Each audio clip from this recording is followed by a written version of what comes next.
Hi hello అండి.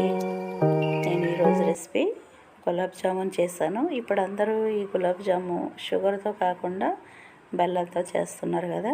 So మరి ఎట్లుంటుందని నేను కూడా బెల్లంతో అయితే గులాబ్ జామున్ ట్రై చేశాను. టేస్ట్ అయితే చాలా బాగా వచ్చింది. వీడియో అయితే లాస్ట్ వరకు చూడండి. 350 గ్రామ్స్ గులాబ్ జామున్ పొడి తీసుకున్న, 500 గ్రామ్స్ బెల్లం తీసుకున్నాను. దీనికి సరిపడా వాటర్ వేసుకొని బెల్లాన్ని అయితే కరిగించుకోవాలి. బెల్లం ఎలాంటి పాకం రానవసరం లేదు. మనం షుగర్ సిరప్ ఎలా రెడీ చేసుకుంటామో అదేవిధంగా ఈ బెల్లం సిరప్ కూడా తయారు చేసుకోవాలి.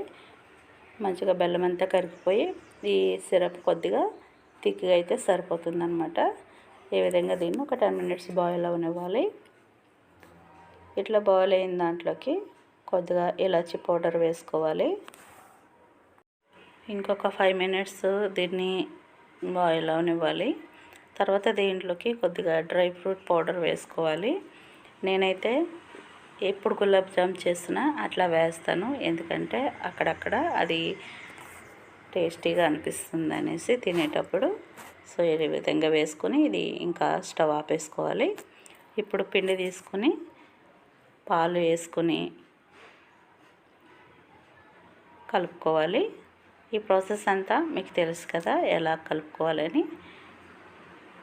మరి గట్టిగా కలుపుకోకుండా కాస్త లూజ్గా కలుపుకొని ఒక 10 మినిట్స్ పక్కకు పెట్టుకున్న తర్వాత దీనిని తీసి చిన్న చిన్న బాల్స్ కింద చుట్టుకోవాలి. పిండి ఆరిపోనివ్వకుండా రౌండ్గా చుట్టుకోవాలి. ఈ విధంగా కూడా ఉండలన్నీ మనం రెడీ చేసేసుకోవాలి.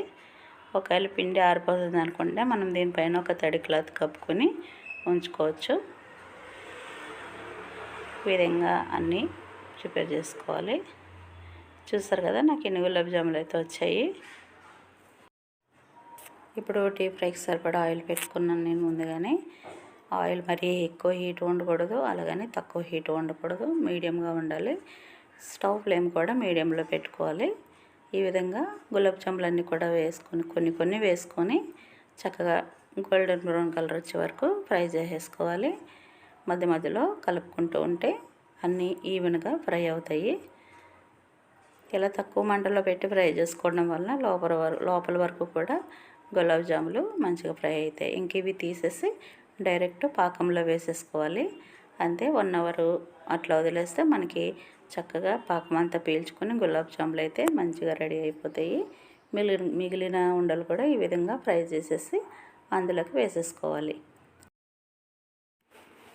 చూడండి ఇట్లా 1 అవర్ తర్వాత మనకి చక్కగా పాకం అంతా పీల్చుకొని గులాబ్ జాములు అయితే రెడీగా ఉన్నాయి తినడానికి. చాలా యమ్మీగా కనిపిస్తున్నాయి కదా. టేస్ట్ కూడా అంతే బాగుందండి. లోపల వరకు పాకం పీల్చుకొని చక్కగా బాగుంది. షుగర్ బదులు బెల్లం అయితే 100% బెటర్ అండి. చాలా బాగుంది. ఎలా వస్తుందో అనుకున్నా కానీ చాలా టేస్టీగా ఉన్నాయి. సో మీరు కూడా షుగర్ మానేసి ఈ విధంగా బెల్లంతో అయితే ట్రై చేయండి. బెల్లం అయితే హెల్త్కి మంచిదే కదా షుగర్ కంటే కూడా. సో మరి డెఫినెట్గా ఈ రెసిపీ కనుక నచ్చితే మీరు ట్రై చేయండి. సో మరొక వీడియోతో మళ్ళీ కలుసుకుందాం. థ్యాంక్ యూ అండి. Thank you for watching.